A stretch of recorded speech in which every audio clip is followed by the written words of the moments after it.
kuan deh. Follower. Oh, follower. Oh. Yan, problema ni sir. Sa problema na yun sir, hard start. Hard starting og kuan buntag. Hard start sa buntag Ako tapos. nang guni siya na weak ang battery ba kay wala ko nabantay na luag dahil pambit dito sa kuan. Sa dito. Tapos check engine. Engine. Check engine. Yan, check engine problem yun guys. Can I start? Oy, lagi dito.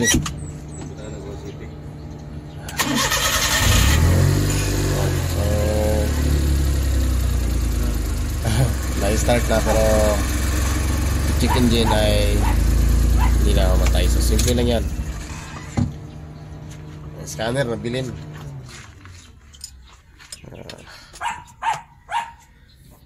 Tanggalin nyo lang isang terminal guys. Oh, kulang po 350 ya? Ha? Kulang ba 350? Oh. Ito ni yukan. Oh, title. Lansa ko title gani. Adi ko kayo. Mo na yung dead-end sa kasada. Oh. Butang kasada may go na yung buwan. Dili. Nakatitulo, naka-title man. Gabyon. Ha? Yan. So, pa-spark ko lang yung negative. Then, balik. And then, start natin.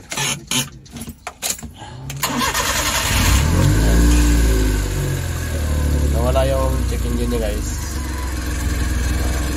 Galit lang. Balik.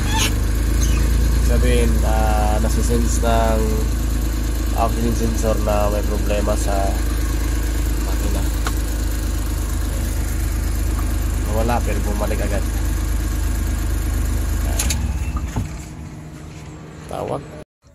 Dito rin kay Suito. Musika bugo ano. Chinek na namin ang valve clearance. Okay naman lahat. So isa lang nakita na problema ay yun, nag-crack ang mga ignition coil.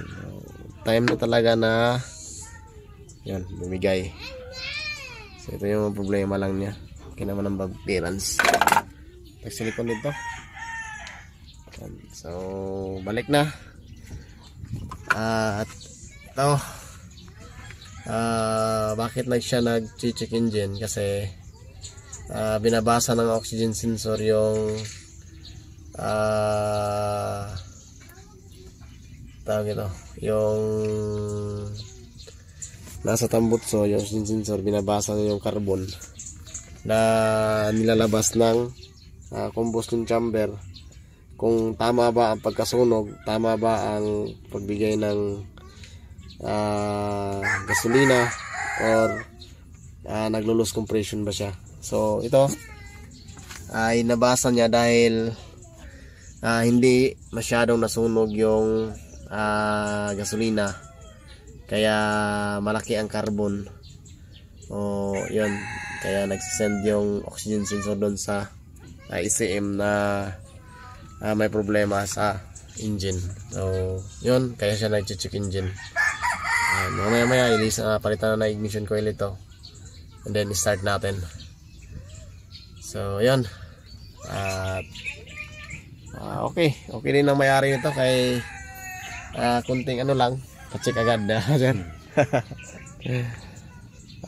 so tipid gusto niya mga pilay ratio ni sir sa 1 liter. Kaya siya 16, 18. Oh, dia. Kayang dibatira to kuan SM kuan na mga kuan kilometer siguro na mga 11 o 12. 11 oh. So pila na tubil nimo sir?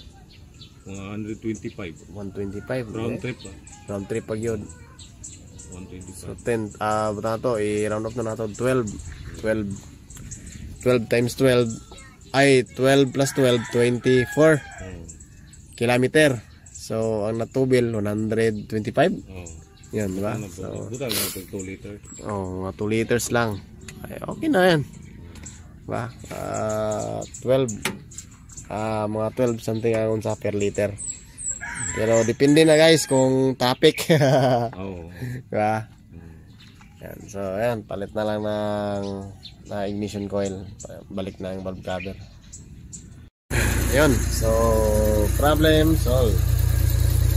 Wala nang chicken yun guys. Nalitik na yung scanner.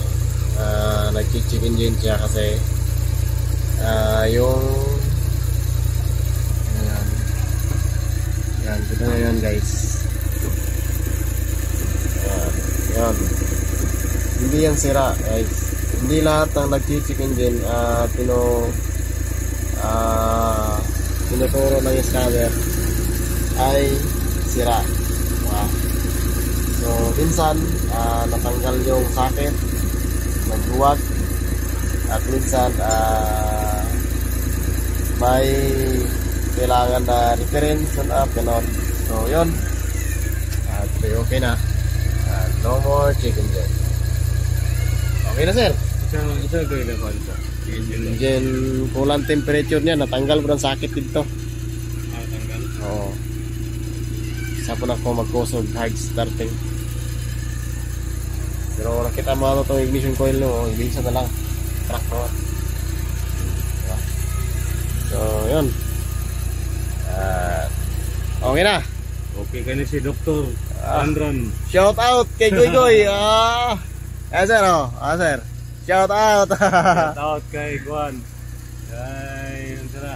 Okidoki. Okidoki. Okidoki. Doc Ram. Okay na sir. Nauli na. Makapatsikap na ko. Ito, kumpir. Ito,